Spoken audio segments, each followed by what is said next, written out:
budget. Well, before I get to that, I'm going to start off by telling you a little bit about the libraries. The libraries serve the students by providing academic support services such as reference, instruction, and a one-on-one consultation.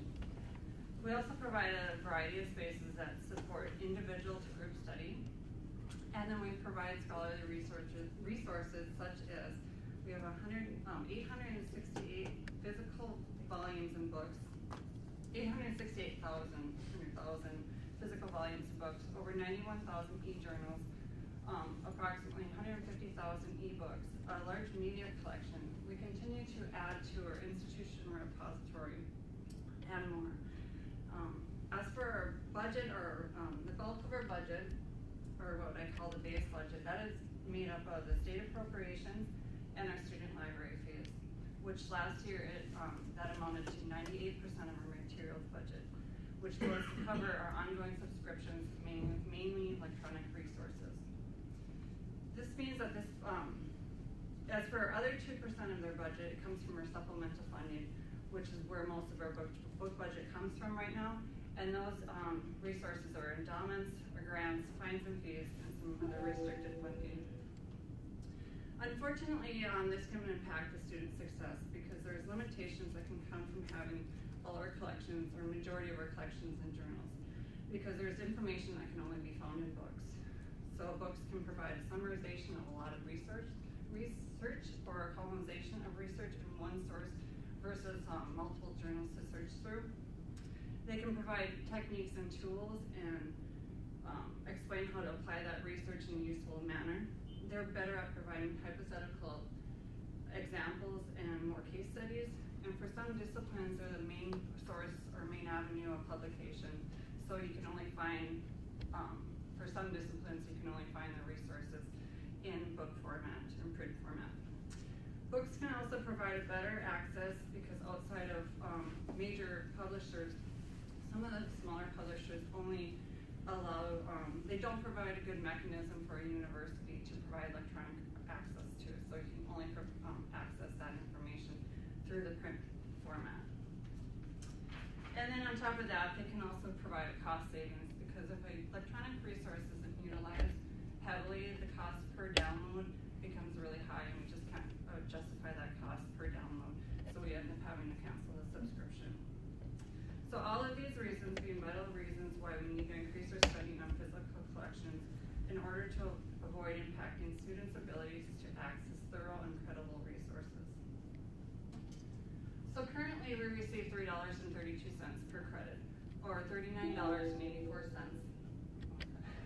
$39.84 per full-time student per semester, which is 8.4% of the total NDSU student fees. We take that money and we apply 100% of it to the purchase of research materials. And from the last student library fee increase, what we did with that money, we were able to add a number of resources, such as JSTOR's Art and Sciences 7, Education Source, Journal Citation Reports, LexisNexis, SciTech Collection, 20th Century North America Drama, an upgrade to a Web of Science package, some nature titles, and more. So why an increase now? It was because libraries need additional funds to develop and sustain a physical research collection that supports student scholarship and success. And also because our current collection is outdated.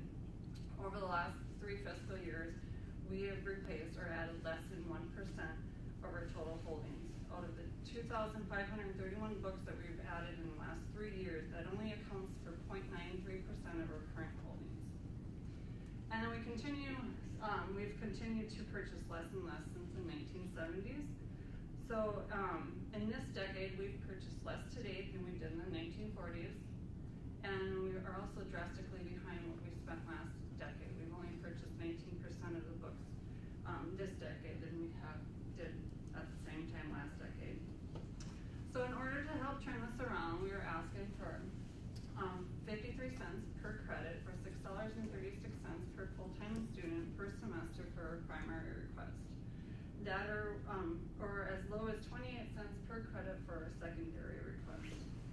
That would net anywhere from $162,000 to $85,600 in annual revenue, which if we receive the primary request, that means that we would more than triple our current book budget. So some of the current obstacles that we're up against is that we have gaps in our collections. Some of them can be explained because the NDSU wasn't always the research-intensive university that it is now, so we weren't purchasing as heavily. But now that it is, the libraries don't have the funds needed to keep or get the collections up to the pace that it needs for the reaccreditation of undergraduate and graduate professional programs. For example, right now this year we're spending $405 per subject or discipline in books on a book budget. That's what's been allocated. So for some disciplines, that means that we're only purchasing 1 or 2 books in total each year, which is not enough. And then also, as I mentioned, that we have very few avenues to utilize when creating a book budget, especially since we're faced with rising costs of our ongoing subscriptions each year, which eliminates the ability to transfer funds from our base budget over to our book budget. And then to put things in perspective, 1% of inflation equals $34,000. That is over 70% of our current year's book budget. So, with that said, this is why the libraries need additional funds to develop and sustain a research collection that supports student scholarship and success. The libraries just cannot increase spending on books without cutting other resources.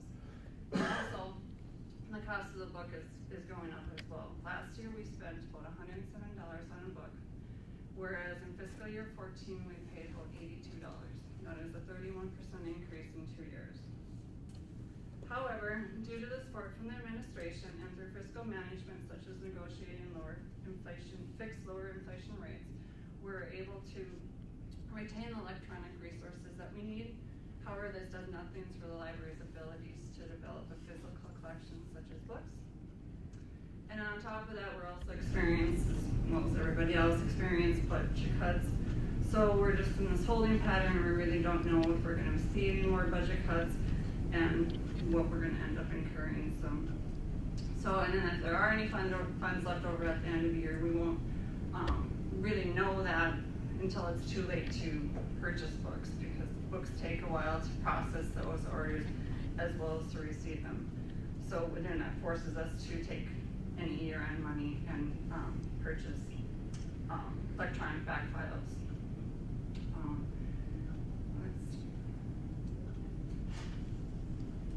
So the student library fee is essential to the libraries because of this large portion of our base budget, which again is a combination of that and our state appropriations. Historically, we incur 5.64% of inflation on our ongoing subscriptions. So in this year alone, that would be almost $192,000. Then each year we continue to assess the collection, see if there's any resources that no longer meet our curriculum needs that are now available in a database package. Then whatever we can't cover through cancellation is then paid for by the provost. So assessing the collection is a large undertaking, and I want to give you one example of what we get from that assessment. From the resources we added from the last student library fee increase in the fall of 2013, in the year 2015, those resources alone received at least 15% of the full text article requests.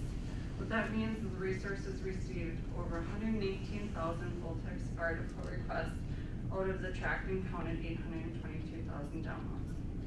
Just one way that we are making sure that the student library fee is being spent on resources that benefit the students and the faculty and any other researcher. We work daily on compiling and adding a collection that best meets the students' needs, and we just drastically see that there's a need to fill this gap in our physical collections right now. So again, some of the other resources revenue sources that we have are miscellaneous fines and fees, endowment interest and grants, cost transfers, and miscellaneous sales. Even though those are more sources than what make up our base budget, they still amount to much, and they are limited because the majority of our dependable book budget comes from endowment interest, and it would take millions in endowments to earn enough interest that could suffice a reasonable book budget. And then our fines, fees, and other sales don't amount to much, and they also have other costs that they need to cover. So we have, that limits the amount of money we can allocate towards book purchases there.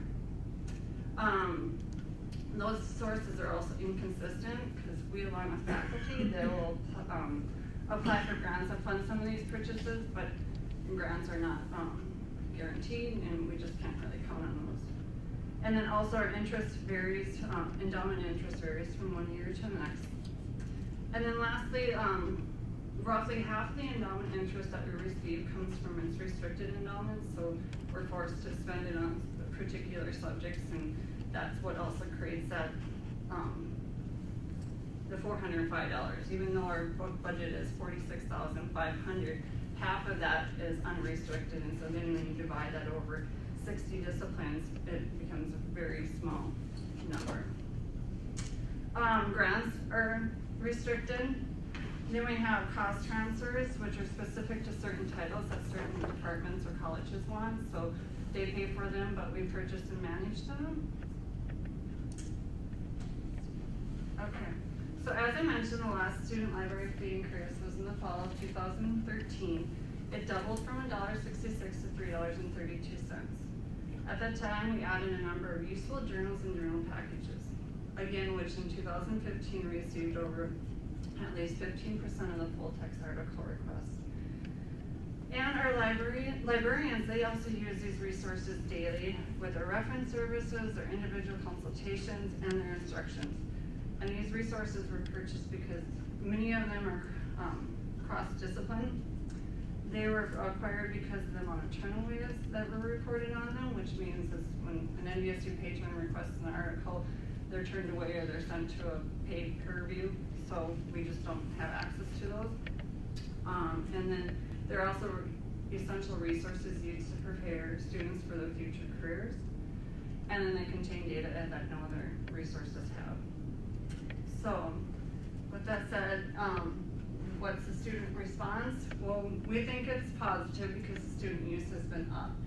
In fiscal year 16, we had almost 250,000 catalog searches. We had nearly 8,000 reference questions. Over 5,200 students reached through instruction. And in the spring of 2016 alone, we had nearly 170,000 visitors.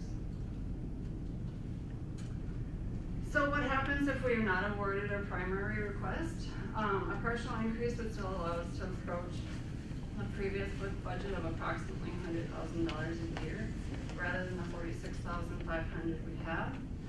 And this would get us back on track to last decade's spending, which means we would purchase roughly 24,000 books to date, rather than the 7,000 we have in the last 6.5 years. It would also create a permanent and dependable book budget. However, if we receive no increase, this means we'll stay at status quo.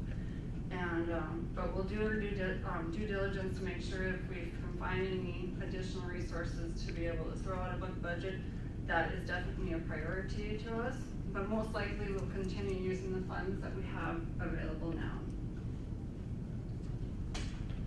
So the library's improvements, initiatives, and programs. The libraries continue to assess their services and student feedbacks in order to meet the research resources and services essential for student success. There will be more intensive interactions with the colleges and departments. One of the first things that Dean Joe Mochnick has asked for is individual meetings with the colleges.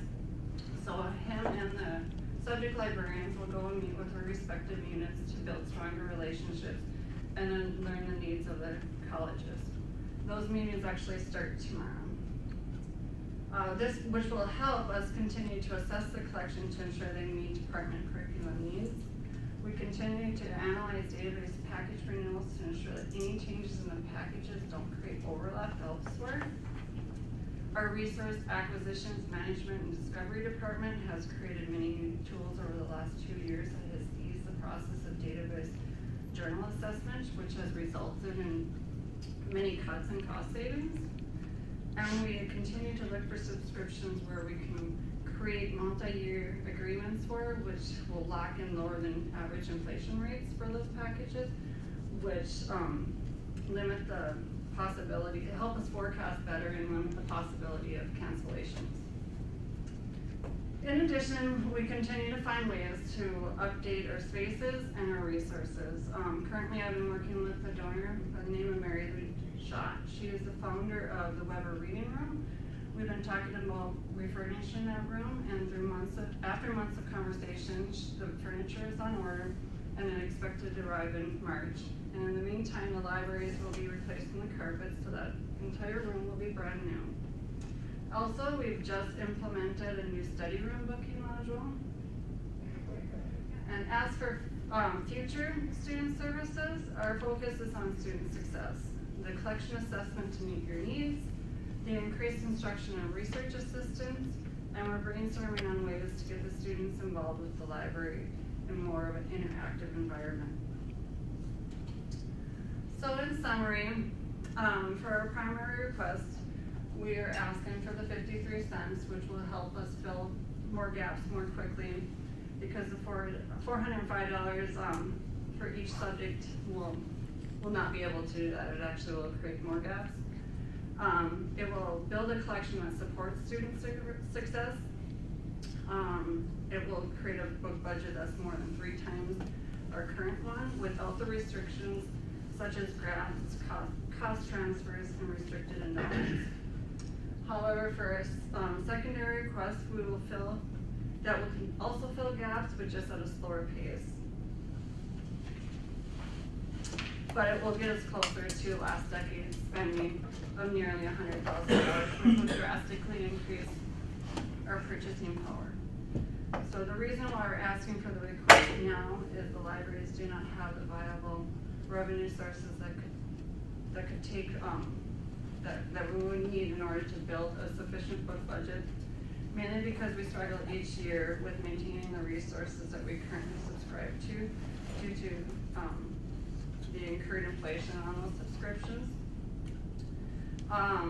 We're asking for an increase because our current budget limits the amount of books we can purchase, which impacts student success.